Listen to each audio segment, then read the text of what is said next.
Hello friends, happy Sunday. I apologize, I have not posted a video in a while.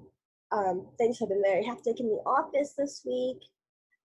So we are going to go ahead and pick up where we left off. The kids were playing hide and seek and all wound up in the wardrobe. This is chapter 6, Into the Forest. I wish the McCratty would hurry up and take all these people away, said Susan presently.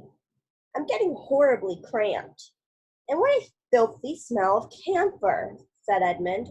I expect the pockets of these coats are full of it, said Susan, to keep away moths. There's something sticking into my back, said Peter. And isn't it cold, said Susan. Now that you mention it, it is cold, said Peter. And hang it all, it's wet, too. What's the matter with this place? I'm sitting on something wet. It's getting wetter every minute. He struggled to his feet. Let's get out, said Edmund. They've gone. Ooh, said Susan suddenly, and everyone asked her what was the matter. I'm sitting against a tree, said Susan, and look, it's getting light over there. By Jove, you're right, said Peter. And look there, and there. It's trees all round, and this wet stuff is snow. Why, I do believe we've got into Lucy's wood after all. And now there was no mistaking it, and all four children stood blinking in the daylight of a winter day. Behind them were coats hanging on pegs, in front of them were snow-covered trees. Peter turned at once to Lucy. I apologize for not believing you, he said. I'm sorry. Will you shake hands? Of course, said Lucy, and did. And now, said Susan, what do we do next? Do, said Peter. Why, go and explore the wood, of course. Said Susan, stamping her feet. It's pretty cold. What about putting on some of these coats? They're not ours, said Peter doubtfully. I'm sure nobody would mind, said Susan. It isn't as if we wanted to take them out of the house. We shan't take them even out of the wardrobe. I never thought of that, Sue, said Peter. Of course, now you put it that way, I see. No one could say you have bagged a coat as long as you leave it in the wardrobe where you found it, and I suppose this whole country is in the wardrobe. They immediately carried out Susan's very sensible plan. The coats were rather too big for them, so they came down to their heels and looked more like royal robes than coats when they had put them on. But they all felt a good deal warmer, and each thought the others looked better in their new get-ups and more suitable to the landscape. We can pretend we are Arctic explorers, said Lucy. This is going to be exciting enough without pretending, said Peter, as he began leading the way forward into the forest. There were heavy, darkish clouds overhead, and it looked as if there might be more snow before night. I say, began Edmund, oughtn't we to be bearing a bit more to the left, that is, if we are aiming for the lamp-post? He had forgotten for the moment that he must pretend never to have been in the wood before. The moment the words were out of his mouth, he realized that he had given himself away. Everyone stopped.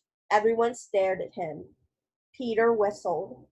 So you really were here, he said. That time Lou said she met you in here, and you made out she was telling lies. There was a dead silence.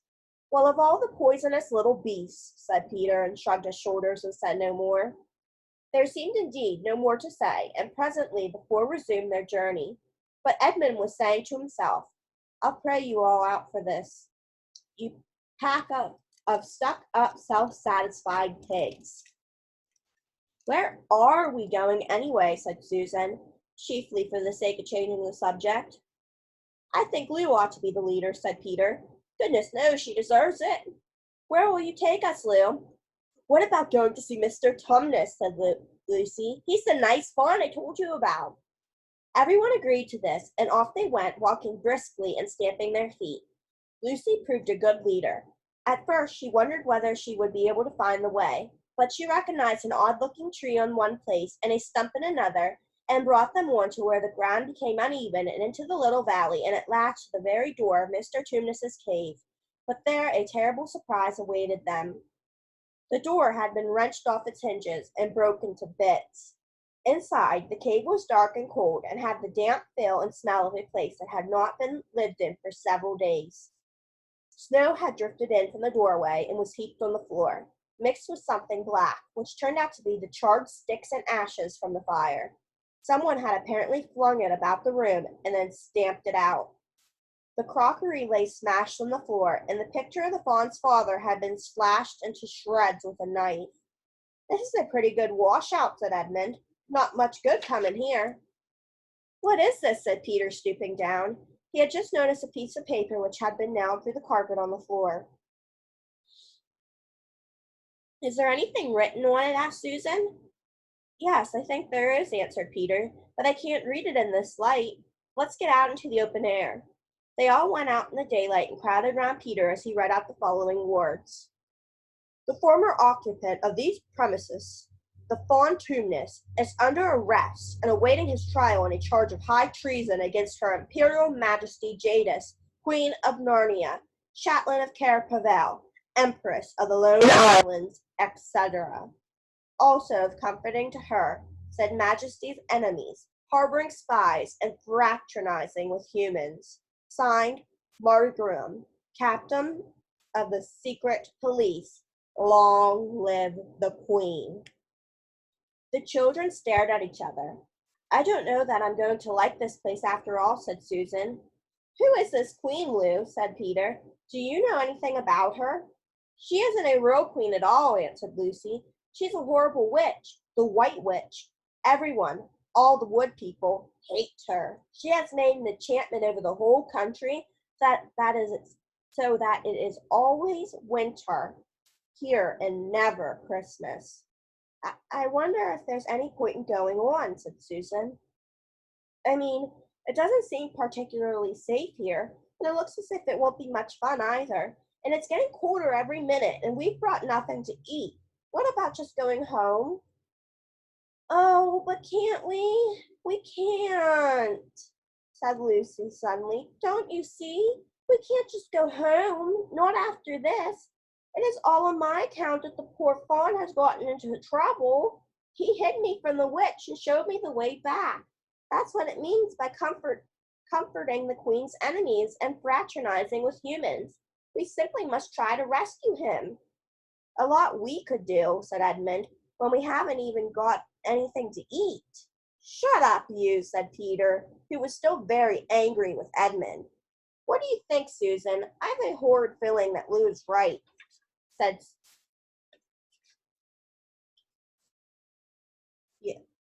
Susan. "I don't want to go a step further, and I wish we'd never come. But I think we must try to do something for Mr.